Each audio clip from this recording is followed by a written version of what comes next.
Hello music enthusiasts, my name is Melodicle the Songbird, and today we'll be learning some music theory, in particular about the grand staff and how to identify notes on each staff. By the end of this video, you'll know what the grand staff is, what middle C is, and the notes on the treble and bass staff. If you want to join this community, be sure to subscribe to my channel so you don't miss any further lessons. Now, without further ado, let's fly into this fabulous lesson on music theory!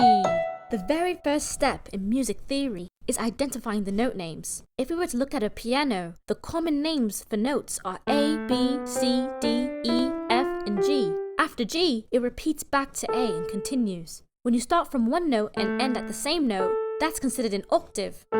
It's like when you sing do, re, mi, fa, sol, la, ti, do. The first do and the last do are the same note, but just at different pitches. When you're writing the notes out on paper, musicians use staff paper, which is what players read off of. This right here is called the grand staff. In an orchestra, these are the instruments that read from the grand staff. The grand staff is made up of the treble staff and the bass staff and are joined together by a brace. The brace indicates to the player that the notes that are positioned vertically like this are to be played at the same time and not one after the other. In this example, the notes in the bass staff will be played in the left hand simultaneously with the notes in the treble staff that will be played in the right hand. Each staff has 5 lines and 4 spaces, with each line and space having a different note. Even though the top and bottom staffs look the same, the clefs are what determine which pitches on the piano are represented on each line and space, since it's different with each clef. Before we get into that, we should also say hi to this thing right here, which is middle C.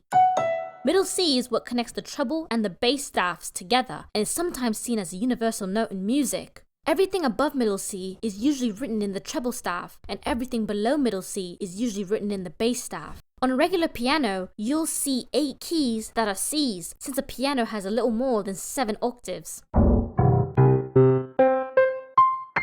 Middle C is the 4th C, so some people will say C4 to specify which pitch they're talking about. This goes for every other note on the piano as well. Now let's fly up here to the treble clef and see what this thing's all about. So the treble clef is this fancy swirl that's at the beginning of the staff, which I always quite can't draw right when I'm writing my music. Higher notes are written in the treble clef, and in an orchestra, you'll usually see these instruments reading from it. The first line at the bottom of this staff is E4, and then it goes G, B, D, and F. A good way to remember this is with the phrase, every good bird deserves food. If you still get stuck, just remember that when you see a treble clef on the staff, the beginning of the swirl will always touch the G line, which is why another name for the treble clef is the G clef. Now for the spaces on the staff, it goes F, A, C, and E. This will be easier to remember as it literally spells out face.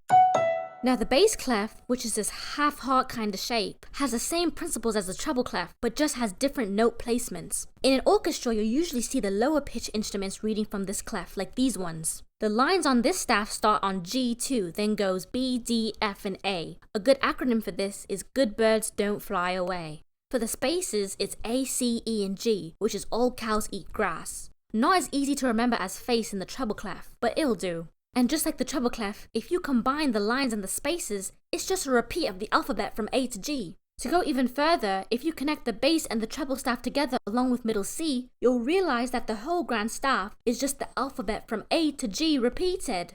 And that's that, as simple as that. We just learned about the grand staff and the note names. Congratulations, you're one step further in becoming a theory master. If this video helped in any way, give it a like so it can reach other musicians like you. And if you have any questions or suggestions on further topics, feel free to leave it in the comments. That's all from Melodicle today. Hope to see you next time!